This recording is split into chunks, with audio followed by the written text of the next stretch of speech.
বুঝলে মহিম ভাই, মানুষ মরলে হয় বাঘ, আর বাঘ মরলে হয় কাঠ, মানে কাঠ করি আর কি। ঠিক ব্যাপারটা বুঝলাম না করিম ভাই, কাট করি মানে ব্যাপারটা কি? এটাও বুঝলে না মহিম ভাই? মানুষ মরে গেলে হয় লাশ, আর লাশ দিয়ে কেউ আসতে চায় না, কারণ ভয় পায়। এই দেখো না এই লাশটা, খানিকক্ষণ আগে কত আনন্দে কত মজার সাথে দিন কাটাচ্ছিল, এখন এ মারা গেছে, এর নিয়ে যাওয়ার কোনো লোকও পাওয়া যাচ্ছে না। এটা তো আমি বুঝলাম, কিন্তু বাঘ মরে গেলে কাট করি কেমনে হয়? আরে মহিম ভাই, এই সোজা সাপটা কতটা বুঝতে পারছো না? দেখো, বাঘ যখন বেঁচে থাকে তখন তার কেউ ধারে বারে কেউ ঘেঁচতে পারে না, কারণ গেলে খেয়ে নেবে। আর যখন মরে থাকে তখন কত মানুষ, কত দূরতে দূরতে লোক তাকে দেখতে আসে, কারণ সে কাঠের মতো হয়ে পড়ে থাকে। বুঝলে মহিম ভাই, সবই ওপরওয়ালার ইচ্ছা। আরে তৈত ভাই, গাড়িটা সাবধানে চালাও, না যেন অ্যাক্সিডেন্ট হয়ে যায়। আর এসব তোমার কথায় কান দিয়ে কোনো লাভ নেই।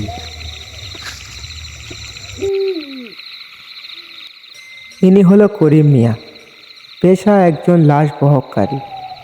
অন্যান্য সাধারণ মানুষের মতো তার জীবনযাপন। হসপিটালের মর্গে থেকে বেওয়ারিশ লাশ নিয়ে এসে কবর দেয়া তার কাজ। কিছুদিন হলো করিম মিয়ার সাথে নতুন যোগ দিয়েছে মহিম মিয়া। লাশ বয়ে নিয়ে এসে গাড়িতে তোলা, কবর খুলে দাফন করা, সব মিলিয়ে করিম মিয়াকে সাহায্য করা তার কাজ। সব সময়ের মতো আজকেও করিম মিয়া আর মহিম মিয়া ভ্যান গাড়িতে করে একটি লাশ নিয়ে যাচ্ছে দাফন করতে। রাত তখন ঘনিয়ে এসেছে। তৈত ভাই, আমাদের এখানে নামিয়ে দাও।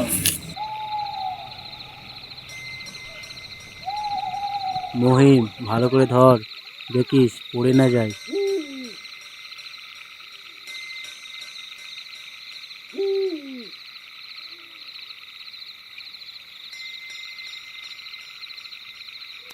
তারা বেবারিশ লাশটিকে টেনে হিঁচড়ে কবরস্থানের ভিতরে নিয়ে এলো। কবরস্থানে লাশ দেখে কবরস্থানের পাহারাদার হান্নান মিয়া ইতিমধ্যে চলে এসেছে। অন্তত 7-8 দিনের অর্থ গলিত পচা লাশ। জানলে করিম ভাই, এই লাশটা দেখে মনে হচ্ছে সাধারণ লাশ নয়। এই লাশটাকে প্রথমে মারা হয়েছে, তারপর কোপানো হয়েছে অতিরিক্ত।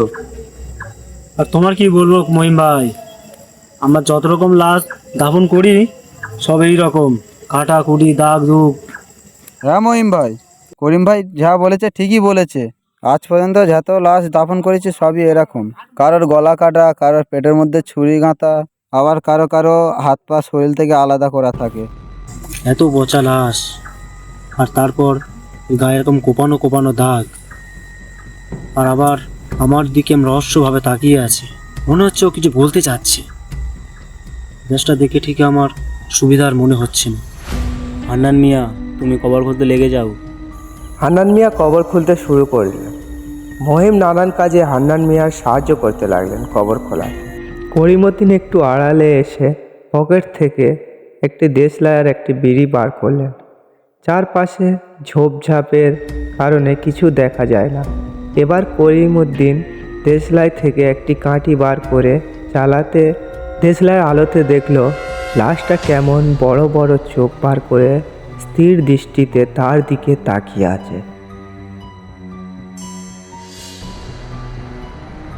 করিমউদ্দিন একটু কৌতূহলী ভাবে তাকিয়ে যখন লাশটার গায়ে হাত দেবে, অমনি হান্নান মিয়া বলে উঠল, করিম ভাই, হয়ে গেছে কবর খোলা, এবার আসো। করিম মিয়া আর মহিম মিয়া দুজনা মিলে লাশ কবরে নামাতে থাকে। লাশ কবরে নামানোর সময় আচমকায় লাশের শরীর থেকে মাথা আলাদা হয়ে গেল। মহিম মিয়া দেখে চমকে উঠে বললেন, আরে ও করিম ভাই, এ কি গো, এত গলা কেটে পড়ে গেছে? আরে এসব থেকে ভয় পেও না, এইসব কেসে এরকম হতেই থাকে। আরে আমার খুব ভয় করছে যে। চলো চলো, লাশটা তাড়াতাড়ি দাফন করে দিই।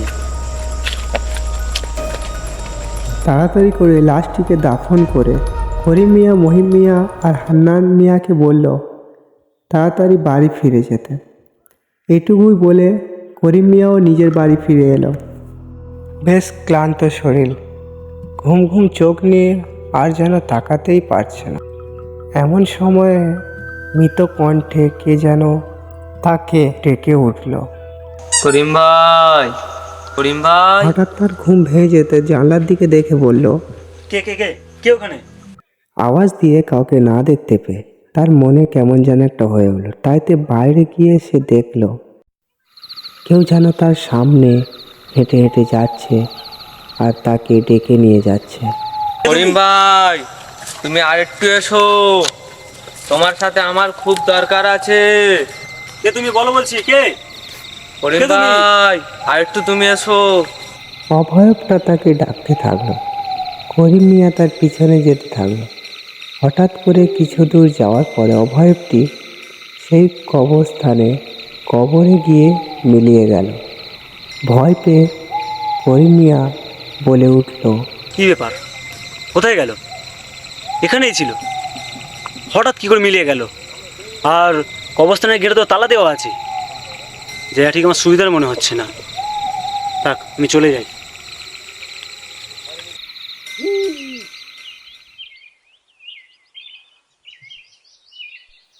গত রাতে তার সাথে ঘটে যাওয়া ঘটনাটি মহিম মিয়া আর হান্নান মিয়াকে করিম মিয়া শোনালো। ঘটনাটি পুরো শোনার পর মহিম মিয়া বলে উঠল, কি বলছো করিম ভাই? গত রাতে তো আমার সাথে একই ঘটনা ঘটে গিয়েছে। হ্যাঁ মহিম, করিম ভাই ঠিকই বলেছে। কাল রাতে তোমরা যখন দাফন করে চলে গেলে, একটা বাজে ছায়া আমাকে ঘুম থেকে তুলে যেন কবরের দিকে মিলে গেল। বিশেষ করেন করিম ভাই, গতকাল রাতের মতন ভয় আমি জীবনেও পাইনি। মহিম, হ্যাঁ বলো করিম ভাই। তোমার তাহলে আজকে আর কাজে আসতে হবে না। আজকে তুমি বাড়িতেই থাকবে। যাও, তাড়াতাড়ি বাড়ি চলে যাও।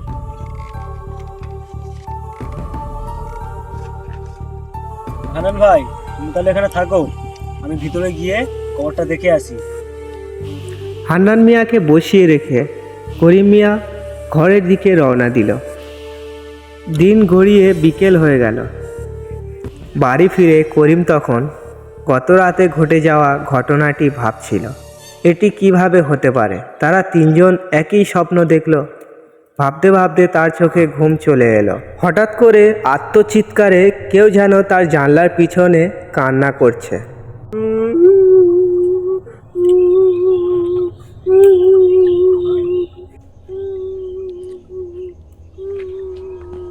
কে কে কে কে ওখানে?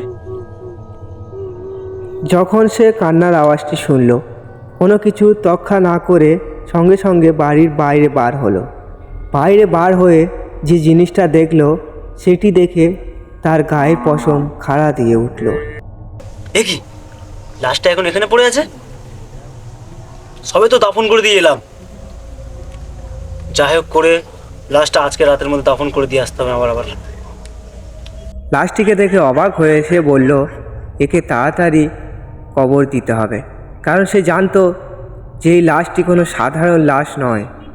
কেন সেই লাশের কথা তার বারবার মনে পড়ছে। এমন ভেবে লাশটিকে সে গোরস্থানে নিয়ে গেল। লাশটি গোরস্থানে নিয়ে যাওয়ার পরে হুটোপাটা করে তাকে দাফন করে দিল। দাফন করে ফিরবে এমন টাইমে তার সাথে এমন একটা ঘটনা ঘটলো, তা দেখে সে নিজের ওপরও বিশ্বাস করতে পারল না।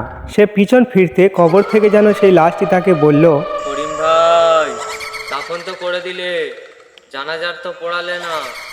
এই কবরস্থানের কেউ ভালো নেই, আমিও ভালো নেই, আমাকে মুক্তি দাও।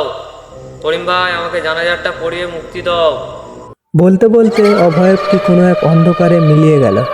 এ দেখে করিমের আর কিছু বোঝার বাকি থাকলো না। করিম তখন হান্নান মিয়া আর মহিম মিয়াকে ডেকে তাকে দাফন করে তার জায় নামাজের কাজটা কমপ্লিট করলো। আল্লাহু আকবার।